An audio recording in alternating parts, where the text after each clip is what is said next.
Hello दोस्तों, स्वागत है आप सभी का आज के इस नए वीडियो में। सो फ्रेंड्स, आज के इस वीडियो में मैं आप लोगों को कक्षा 10 गणित अध्याय 1 से 8 तक के सभी सूत्रों को बताने वाला हूं।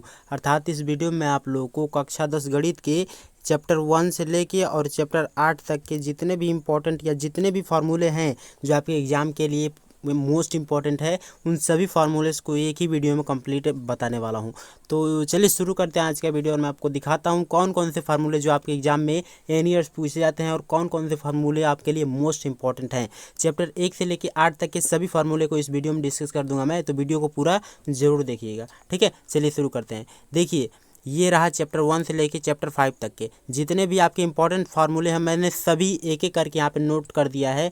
तो आप वीडियो को पूरा जरूर देखिएगा एंड एक एक फार्मूले को आप नोट कर लीजिएगा। जैसे कि यहाँ पे लिखा गया है चैप्टर 1 से लेके एंड चैप्टर 5 तक के जितने फार्मूले हैं यहाँ पे हैं, एंड उसके बाद चैप्टर 8 तक इसी में फार्मूले हैं, मैंने आपको वो एडिशनल किया है। देखिए, सबसे पहले अध्याय 1 का देखते हैं। देखिए, अध्याय 1 का नाम क्या है? रियल नंबर अर्थात वास्तविक संख्या। तो वास्तविक संख्या के कौन कौन से फार्मूले इंपॉर्टेंट हैं? इसमें पहला नंबर पर दिया गया हम लोग को कि भाजक बराबर क्या होता है। भाजक बराबर होता है भाज्य माइनस शेषफल अपान भागफल। ये इंपॉर्टेंट फार्मूले हैं, एक एक करके आप एक एक फार्मूले को नोट करते रहिए। ठीक है, नेक्स्ट क्वेश्चन में नेक्स्ट दिया गया कि भाज्य बराबर क्या होता है। तो भाज्य बराबर होता है भाजक गुणा भागफल प्लस शेषफल। एंड तीसरा है शेषफल बराबर क्या होता है। तो भाज्य माइनस भाजक गुणा शेषफल। इनसे होता है भागफल बराबर क्या होता है। तो भाज्य माइनस शेषफल अपान भाजक होता है। ठीक है, जितने भी फार्मूले हैं चैप्टर 1 के एक एक करके आप नोट कर लीजिए। जैसे कि यहाँ पे 4 फार्मूले ऊपर मैंने बता दिया। एंड देखिए, जो पांचवा जो फार्मूला जो है वो दिया गया है कि ए बराबर बी क्यू प्लस आर, जहाँ बी क्यू का मान जो है हम लोग का 0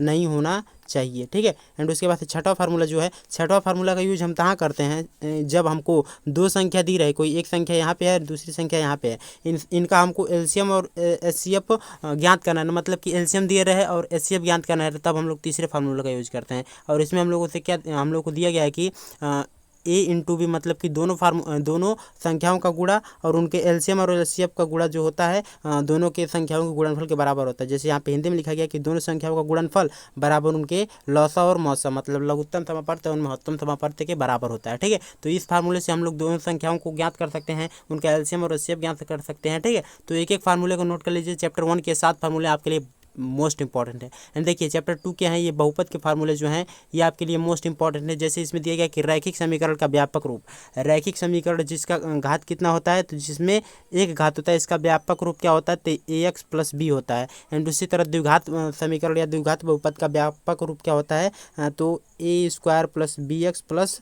सी होता है। एंड इसका घात क्या होता है? अधिकतम घात क्या हो सकता है? तो 2 हो सकता है। ठीक है, तो ये द्विघात बहुपद का व्यापक रूप है। एंड उसके बाद देखिए त्रिघात समीकरण का त्रिघात बहुपद का व्यापक रूप, तो इसका होता है A X cube plus B X square plus C X plus D. इसका अधिकतम घात कितना हो सकता है? तो 3 हो सकता है, 3 से ज़्यादा नहीं होता है। 3 से ज़्यादा होगा तो चतुर्घात बहुपद हो जाएगा। एंड उसके बाद से यहाँ पे देखिए नीचे दिया गया है चौथे वाले में कि द्विघात समीकरण ज्ञात करने का सूत्र क्या होता है। जैसे कभी कभी हम लोग को क्वेश्चन में दे देता है कि दो संख्या दिया है, मतलब कि शून्यक दे देता है, शून्यक ए और बी दे देता है, या 4 और 5 दे देता है, 4 दिया है और 5 दिया है। और कभी कभी बोल दिया कि किसी समीकरण का शून्य कितना है, आपको हम लोग को इसका ज्ञात करना है। क्या चीज़? इसका गुणनफल, मतलब कि पूरा बहुपद ज्ञात करना है कि किस प्रकार से किस समीकरण से ये शून्य ज्ञात हुआ है। तो हम लोग को उसको ज्ञात करने के लिए कौन सा फार्मूला यूज करना पड़ेगा? तो x square alpha into beta. Alpha into beta का मतलब अल्फा प्लस बीटा मतलब कि शून्यकों का योग,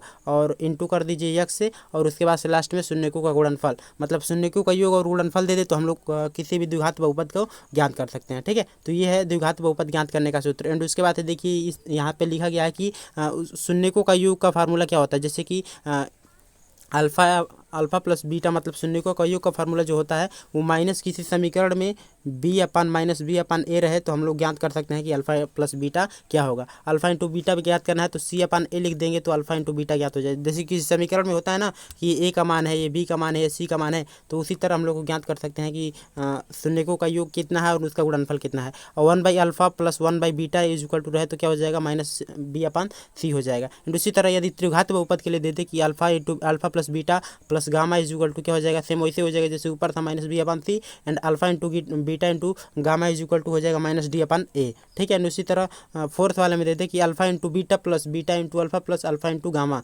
इज इक्वल टू क्या हो जाएगा, beta into alpha gamma into alpha is equal to क्या हो जाएगा, सी अपन ए हो जाएगा। तो ये द्विघात बहुपद मतलब कि बहुपद के जितने फार्मूले थे सभी आप लोगों ने देख लिया। एंड उसके बाद देखिए यहाँ पे तीसरे अध्याय में क्या हम लोग को दिया गया है, दो चर वाले रैखिक समीकरण। इसके फार्मूले आपको मोस्ट इंपॉर्टेंट लगेंगे, तो एक एक फार्मूले को अच्छे से नोट करिएगा। जैसे हम लोग को दिया गया है कि कोई रेखा रहे, जैसे संगत रहे, इसके केवल एक हल रहे और प्रतिच्छेदित रहे और अवरोधी रहे, तो उसका फार्मूला किस प्रकार से होगा, तो होगा A1 upon A2 does not is equal to B1 upon B2 के। जब इस कंडीशन में रहे तो वो क्या चीज़ रहेगा, संगत रहेगा और केवल एक हल रहेंगे, एंड ये प्रतिच्छेदित रहेगा, मतलब ऐसे क्रॉस वाली लाइन रहेगी, एंड उसके साथ अवरोधी रहेगी। ठीक है, एंड उसके बाद दूसरा कंडीशन क्या देता हम लोग को कि A1 upon A2 is equal to B1 upon B2 is does not equal to C1 upon C2 के। तब हम लोग को क्या चीज़ मिलेगा, असंगत मिलेगा, इसके कोई हल नहीं रहेंगे, समांतर रहेगा एंड विरोधी रहेगा। समांतर का मतलब ऐसे एक दूसरे के समानांतर रहेगा।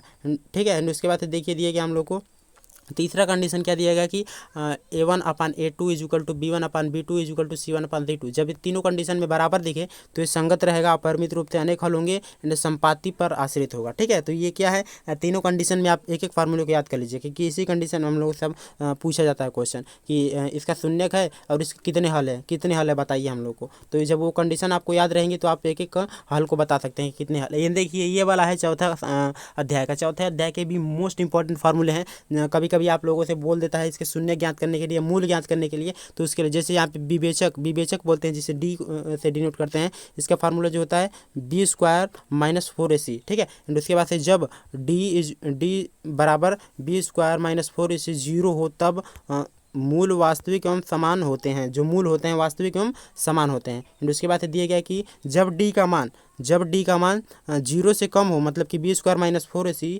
0 से क्या हो, ज़्यादा हो, B² माइनस 4AC 0 से ज़्यादा हो, तब मूल जो होते हैं वास्तविक तथा असमान माने जाते हैं। एंड जब देखिए 0 से कम हो तब मूल अवास्तविक और मूल जो होते हैं अवास्तविक माने जाते हैं। मतलब कि दो कंडीशन दे दिया, एक 0 से छोटा एक 0 से बड़ा, और मूल कब वास्तविक और कब अवास्तविक माना जाता है, इन दोनों कंडीशन पे निर्भर करता है कि कब छोटा होगा कब बड़ा होगा। एंड उसके बाद देखिए मतलब कि चैप्टर 4 के ही कुछ इंपॉर्टेंट फार्मूले, जैसे जब मूल ज्ञात करने के लिए दे तब उसका फार्मूला हम लोग कौन सा यूज करते हैं, वहाँ पे देखिए यहाँ पे यूज करते हैं -b plus minus √B² minus 4AC अपान 2a। ये फार्मूला यूज करके हम लोग किसी भी समीकरण का मूल ज्ञात कर सकते हैं। ठीक है, उसी तरह यदि हम लोग को दो कंडीशन में जैसे कि यहाँ पे प्लस माइनस एक साथ दिया है ना, जैसे यहाँ पे देखिए प्लस माइनस एक साथ दिया है, तो एक बार प्लस को एक साथ रखेंगे, एक बार माइनस को एक साथ रखेंगे, मतलब कि दो मान हमको प्राप्त हो जाएंगे। एंड देखिए चैप्टर 5 के जितने इंपॉर्टेंट फार्मूले हैं मैंने यहाँ पे नोट किया है। देखिए चैप्टर 5 मतलब समांतर श्रेणी।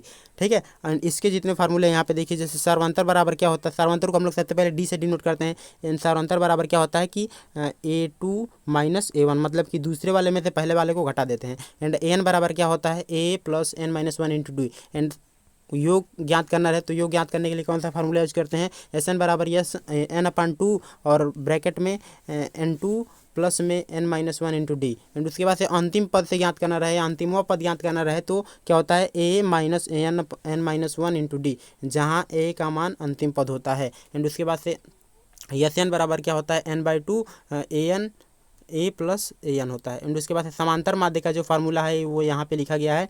क्या चीज़ है कि समांतर माध्य बराबर होता है दोनों संख्या का योग, दो संख्या दिया गया उनका योग अपान में 2। यही क्या होता है समांतर माध्य का फार्मूला, तो A plus B upon 2। And ये देखिए चैप्टर 7 के जितने फार्मूले हैं मैंने यहाँ पे नोट कर दिए हैं। उससे पहले आप लोग को थोड़ा समझा दूं कि क्या होता है चैप्टर 7 में। देखिए चैप्टर 7 का नाम है निर्देशांक की ज्यामिति। एंड इसमें हम लोग को कंडीशन पढ़ने को मिलता है, जैसे कि यहाँ पे एक चतुर्थांश मिल जाएगा, चतुर्थांश हम लोग को दिया गया है। एंड चतुर्थांश में जो इधर वाला होता है वो x अक्ष माना जाता है, एंड जो नीचे वाला होता है, मतलब कि ये वाली जो रेखा होती है उसे x अक्ष बोलते हैं, जो नीचे वाली रेखा होती है उसे y अक्ष बोलते हैं। मतलब कि इसका अपोजिट, जैसे कि इधर जितना बढ़ते जाएंगे हम लोग x अक्ष रहेगा, इधर जितना जाएंगे y अक्ष रहेगा, इधर जितना बढ़ते जाएंगे x अक्ष रहेगा, इधर जितना रहेगा वह y अक्ष रहेगा। ठीक है, मतलब कि इसी प्रकार से हम लोग को x और y अक्ष डिनोट करना, मतलब कि जानना है। अब देखिए एक होता है क्षैतिज रेखा एंड एक होता है ऊर्ध्वाधर रेखा। क्षैतिज रेखा का मतलब ऐसे सीधा पड़ा रहता है, एंड ऊर्ध्वाधर का मतलब ऐसे सीधा खड़ा रहता है। ठीक है, एंड यहाँ पे आ गया दूरी सूत्र का फार्मूला। जैसे दूरी सूत्र जो होता है उसका फार्मूला क्या होता है, तो अंडर रूट क्या होता है, under root x to minus x1 का whole square plus y2 minus y1 का होल स्क्वायर। एंड उसके बाद से मूल बिंदु से दूरी सूत्र ज्ञात करना रहे तो कौन सा फार्मूला यूज करते हैं, तो इसके लिए यूज करते हैं √x² प्लस y²। ठीक है। एंड उसके बाद से मध्य बिंदु का निर्देशांक ज्ञात करना रहे तो कौन सा फार्मूला यूज करते हैं, उसके लिए यूज करते हैं x1 plus x2/2 y1 plus y2/2। ठीक है। एंड विभाजन सूत्र कौन सा होता है, तो m1 into m2 plus m2 into x1 upon m1 plus m2। And उसके बाद से कॉमा करके m1 into y2 plus m2 into y1 अपान में m1 प्लस m2। ठीक है। ये वाला फार्मूला यूज करके हम लोग विभाजन सूत्र ज्ञात करते हैं। विभाजन सूत्र का फार्मूला ये होता है। एंड उसके बाद त्रिभुज का क्षेत्रफल ज्ञात करना रहे तो त्रिभुज का क्षेत्रफल इस प्रकार से ज्ञात करें, जैसे कि 1/2 x1 इंटू x1 ब्रैकेट में y2 y3 फिर प्लस करके x2 एंड उसके बाद से ब्रैकेट में लिखते हैं y3 माइनस y1 और प्लस करके x3 और ब्रैकेट में क्या लिखते हैं y1 माइनस y2। एंड उसके बाद से इसका पूरे के बराबर क्या होता है, तो 0 होता है। समझ गए, ये क्या होता है, त्रिभुज का क्षेत्रफल होता है। एंड ये चैप्टर 7 के जितने फार्मूले थे मैंने आपको दिखा दिए। एंड चैप्टर 8 के जितने फार्मूले हैं इसको आप देख लीजिए, जैसे कि sine theta is equal to क्या होता है। सबसे पहले तो एक त्रिभुज में समझिए कि त्रिभुज में क्या क्या चीज़ होता है। जैसे एक त्रिभुज है तो इस त्रिभुज में क्या क्या चीज़ होता है, तो ये सीधी सी जो लाइन होती है इसे हम लोग लंब बोलते हैं। एंड उसके बाद से जो ऊपर से नीचे गिरी लाइन होती है इसे हम लोग कर्ण बोलते हैं। जो नीचे पड़ी लाइन रहती है इसे हम लोग आधार बोलते हैं। समझ गए। तो वही उसी तरह से हम लोग को साइन कॉस टेन कॉट का मान ज्ञात करना है। जैसे साइन बराबर क्या होता है, लंब बटा कर्ण। आप लाल बटा कक्का से याद कर सकते हैं, LAL बटा KAK लाल बटा कक्का। ठीक है, इससे आप याद करते हैं। जैसे साइन बराबर ये हो जाएगा लंब बटा कर्ण। जैसे साइन बराबर लंब बटा कर्ण मतलब कि इसमें लंब और कर्ण कौन सा है आपको बता के BC/AC लिख देना है। एंड उसके बाद से कॉस बराबर क्या होता है, ये A हो जाएगा और ये K हो जाएगा, मतलब आधार बटा कर्ण। आधार बटा कर्ण यहाँ पे हो गया। टेन बराबर क्या होता है, लंब बटा आधार, तो ये लंब हो जाएगा और ये आधार हो जाएगा। ठीक है, तो लंब बटा आधार हो गया। कॉट बराबर क्या होता है, आधार बटा लंब होता है, मतलब नीचे से उल्टा हो जाता है। नीचे ये आधार है और ये लंब है तो आधार बटा लंब। और सेक बराबर क्या होता है, तो कर्ण बटा आधार। जैसे नीचे से ऊपर जाएंगे तो कर्ण बटा आधार हो जाएगा। एंड उसके बाद दिया गया यहाँ पे कोसेक बराबर क्या होता है, तो कर्ण बटा लंब, मतलब नीचे से ऊपर जाएंगे कर्ण बटा लंब हो जाएगा। ठीक है, तो ये सभी क्या है, sine cos tan cot sec cosec का मान है। एंड उसके बाद से देखिए कब कब इसका मान बदलता है, यहाँ पे दिया गया है नीचे हम लोग को कैसे ज्ञात किया जाता है। जैसे कि sine theta is equal to होता है 1/कोसेक theta, cos theta is equal to होता है one by sec theta, tan theta is equal to होता है 1/कॉट थीटा और sec theta is cot theta क्या दिया है, cot theta is equal to होता है 1/tan थीटा। एंड उसके बाद से यहाँ पे दिया गया कि sec theta is equal to होता है 1/कोसेक थीटा कोस थीटा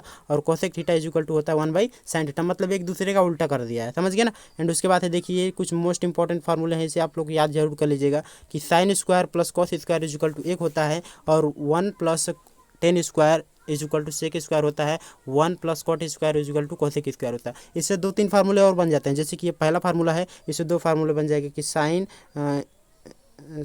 स्क्वायर बराबर क्या हो जाएगा 1 माइनस कॉस स्क्वायर थीटा। ठीक है, sine square theta is equal to 1 minus cos square theta. इसी तरह कॉस स्क्वायर थीटा ले लें तो साइन को इधर भेज देंगे तो 1 माइनस साइन स्क्वायर थीटा। ठीक है, ये जितने फार्मूले थे आपको मैंने बता दिया। ये 9th फार्मूले आपके 10th फार्मूले कंप्लीट है।